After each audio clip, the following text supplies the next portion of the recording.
Ukisikia mapenzi yanaumiza ndo haya. Bwana, ukisikia mapenzi yanaumiza basi ndo haya. Watu wanapigana kwa sababu ya mapenzi. Tuendelee na sehemu ya pili ya hii ngoma. Kumbuka kusubscribe, comment na kushare. Tulishia hapa wiki iliyopita.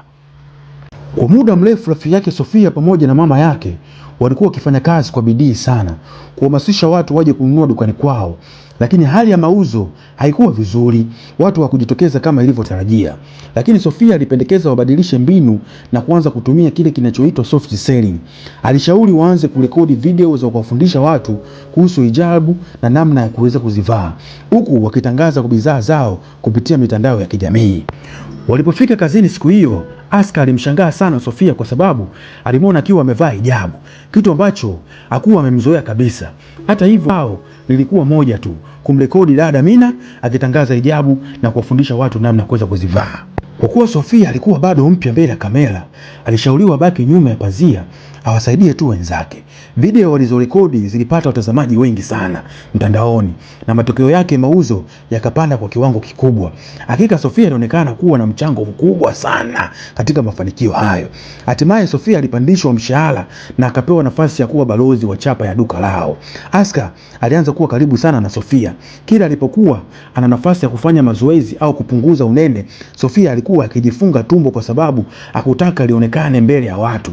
Kila siku alihakikisha anajistiri na biashara iliendelea kustawi sana. Mizigo ilifungwa kwenye makasha na kusafirishwa kwa wateja mbalimbali.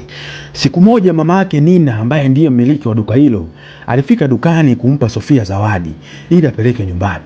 Sofia alipeleka kwa wadogo zake nguo, akampa na mama yake pesa za matumizi za nyumbani.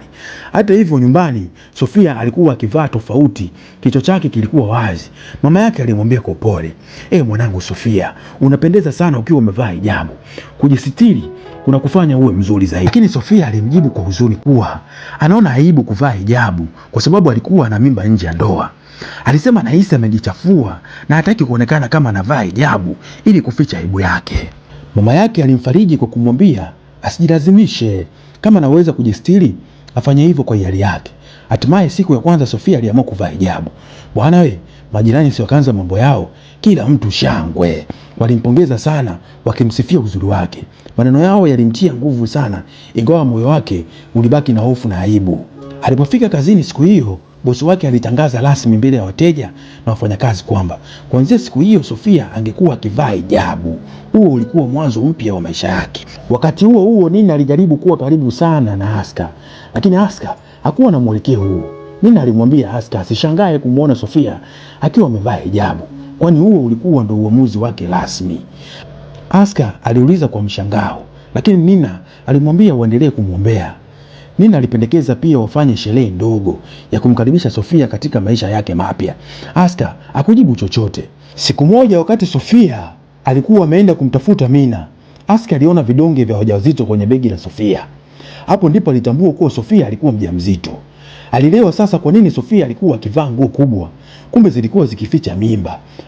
Noma sana. Kadri muda ulivyokuwa unapita, mwili wa Sofia ulianza kubadilika zaidi. Siku moja mteja mmoja alikuwa amemvutia sana Sofia kupitia mitandao ya kijamii. Alifika dukani pamoja na bosi wake. Jina lake alikuwa anaitwa Bahari. Huyu jamaa ana mawenge sana kama Doto Magari. Walizungumza kwa muda na Bahari alionyesha kuvutiwa sana na Sofia. Kwa kuwa ilionekana Sofia hakuwa ameolewa wala hakuwa na mchumba, Bahari alipendekeza waende wakale chakula kwa pamoja. Bana walikwenda kula mahali ambapo Aska alikuwa anafanya kazi, yaani alikuwa ndo mpishi wa eneo hilo. Aska aliwaangalia kwa mbali akijua siri nzito aliyokuwa nayo Sofia. Walizungumza kwa muda mrefu, Bahari akimsifia Sofia kila wakati. Baada ya chakula, Bahari alitaka kumpeleka Sofia nyumbani. Badala ya kupanda bodaboda kama siku zote, Sofia alikubali kupanda gari la Bahari. Hapo ndipo sura mpya ya maisha yake ilipoanza, kwani Bahari alikuwa tayari ameshaanza kumpenda kwa dhati Sofia. Siku iliyofuata Bahari alifika nyumbani kwa kina Sofia akiwa na zawadi nyingi kwa ajili ya mama yake. Si unajua tena ukitaka kitu kizuri. Wakati huo Sofia alikuwa kazini kwenye upigaji picha wa biashara akiwa na Mina. Ghafla Sofia alimwona mpenzi wake wa zamani Guntuli. yule alikataa mimba yake akiwa umepita karibu na eneo hilo, akiwa na mrembo wa kwenda, yaani pisi ya maana. Guntuli alimwambia kwa ukweli kuwa tayari alimpa baba yake Sofia shilingi milioni 15 ili achane naye kabisa na simfuatilie tena. Maneno hayo yalimshangaza sana Sofia. Hapo ndipo kweli ulipofichuka kuwa baba yake bwana kumbe Dingi alikuwa ni snitchi. Wakati huo Aska alipojaribu kumkinga Sofia, ugomvi ulizuka.